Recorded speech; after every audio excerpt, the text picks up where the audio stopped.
Well, February is the peak of flu season this year, and with that in mind, it's all about keeping the virus and other bacteria at bay. KHQA's Melissa Shriver shows you how dirty a normal office like ours at KHQA can be. She's at Hannibal Regional Hospital. Hey, Melissa. Germs and bacteria that have been growing on commonly used office materials at KHQA. I think it's time that we review a little bit of the hand washing. And now we're joined by Keith Griffith. He is the Director of Quality here at Hannibal Regional Hospital. Is that kind of where we're coming from? We've swabbed these things. We're growing all sorts of things all over our phones, our keyboards, our cell phones.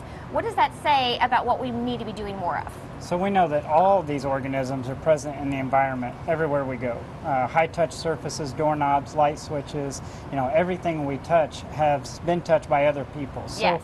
Hand hygiene is still the #1 way to prevent the spread of infection. And you've seen now all the organisms that can be on your common items that you're touching. So it is really important that we think about hand hygiene. Okay, so what's the proper way to hand wash? And I'm going to bet that you at home don't do it correctly.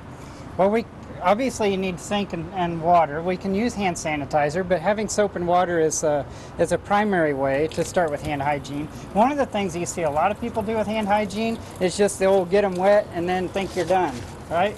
So how many organisms do you think we could have killed in that spot? Not much. Nothing.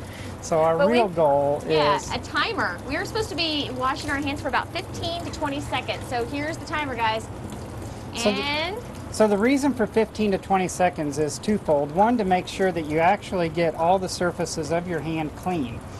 So in less than 15 to 20 seconds, it'd be really hard to cover the entire hand. The other issue is that the chemical in the soap has to have time to actually kill those organisms that you just saw growing on a plate. So you really need some time to get that done. So 15 to 20 seconds actually does go really quickly, but it's important to give that much time. The other issue... Make sure that you don't turn off the water with your hands because that surface is dirty. Coming up on KHQA this morning, we're going to explore more about what we found in the KHQA office. And again, it's things that make you go, ew, this morning. They have made us say, ew, gross, vomit, anything you can think of. I also have a question for her. I'll tweet her out. They always say another thing you can go by is saying the alphabet. I wonder if that's... Or saying it twice is what I've always heard, is wash your hands, say the alphabet song twice, or sing happy birthday twice. Right. Okay, maybe that's it.